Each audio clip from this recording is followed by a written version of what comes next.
নমস্কাৰ বন্ধু বান্ধৱীসকল ঘৰুৱা দিহালৈ স্বাগতম জনালো চ'ত মাহৰ বৃহস্পতিবাৰে মনে মনে কৰক এই কাম ভাগ্যত ঘটিব চমৎকাৰ বন্ধু বান্ধৱীসকল হিন্দু ধৰ্মত চ'ত মাহৰ বিশেষ মহত্ব আছে চ'ত মাহৰ বিশেষকৈ বৃহস্পতিবাৰৰ দিনা যদি কিছুমান বিশেষ উপায় কৰা হয় তেন্তে ইয়াৰ ফল খুব সোনকালেই পোৱা যায়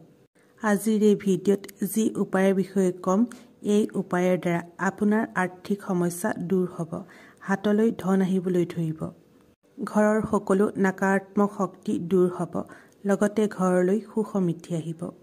যদিহে ভিডিঅ'টো চাই ভাল লাগে এটা লাইক কৰিবলৈ নাপাহৰিব ঘৰুৱা দিহা চেনেলটো যদি প্ৰথমবাৰলৈ চাইছে চেনেলটো সাবস্ক্ৰাইব কৰি ল'ব আৰু কাষতে থকা বেল আইকনটো প্ৰেছ কৰি দিব যাতে আহিব লগা নতুন নতুন ভিডিঅ'বোৰ প্ৰথমেই চাব পাৰে তেনেহলে পলম নকৰি জানোৱা সেই বিশেষ উপায়টোৰ বিষয়ে বৃহস্পতিবাৰৰ দিনটো হৈছে মা লক্ষ্মীৰ দিন এই দিনা আপুনি পুৱা সোনকালে শুই উঠি ঘৰ দুৱাৰ চাফ চিকুণ কৰিব আৰু স্নান কৰাৰ পাছত তুলসী গছত জল অৰ্পণ কৰিব বৃহস্পতিবাৰৰ দিনা নিৰামিষ ভোজন কৰিব পাৰিলে অত্যন্ত শুভ মনা হয় সেয়েহে যদি পাৰে এই দিনা নিৰামিষ ভোজন কৰিব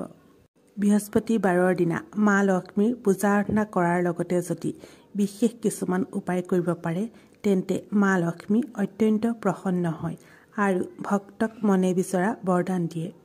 আজিৰ এই ভিডিঅ'ত যি উপায়ৰ বিষয়ে কম আপুনি এই উপায় সম্পূৰ্ণ বিশ্বাসে কৰিব ইয়াৰ ফল নিজে দেখা পাব এই উপায়ৰ বাবে আপুনি সন্ধ্যা সময়ত স্নান কৰি শুদ্ধ বস্ত্ৰ পৰিধান কৰি ল'ব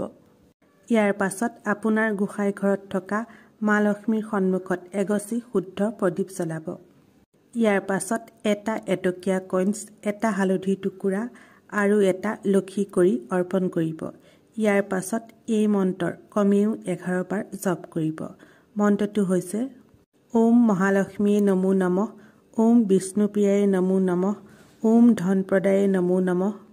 ওম বিশ্বজননীয়ে নমো নমঃ এই মন্ত্ৰ জপ কৰাৰ পাছত আপোনাৰ সকলো সমস্যা তথা মনোকামনাৰ বিষয়ে জনাই সেয়া জনাব মা লক্ষ্মীক অৰ্পণ কৰা গোটেইকেইটা বস্তু ৰাতিটোৰ কাৰণে তাতে থাকিবলৈ দিব পাছদিনা অৰ্থাৎ শুক্ৰবাৰৰ দিনা ৰাতিপুৱা স্নান কৰাৰ পাছত এখন ৰঙা কাপোৰত এটকীয়া কইনছ হালধিৰ টুকুৰা আৰু লক্ষী কৰিটো ভালদৰে বান্ধি আপোনাৰ ঘৰৰ টকা পইচা থোৱা ঠাইত থৈ দিব সম্পূৰ্ণ বিশ্বাস আৰু শ্ৰদ্ধা ভক্তিৰে যদি আপুনি এই উপায় কৰিব পাৰে তেন্তে মা লক্ষ্মীৰ কৃপাত আপোনাৰ সকলো ধন সম্বন্ধীয় সমস্যা দূৰ হৈ উঠিব আৰু ধন অহাৰ পথ মুকলি হ'ব বন্ধু বান্ধৱীসকল যদিহে ভিডিঅ'টো চাই ভাল লাগিল কমেণ্টত শুদ্ধ মনে লিখিব জয় মা লক্ষ্মী তেনেহলে আজিলৈ আহোঁ ধন্যবাদ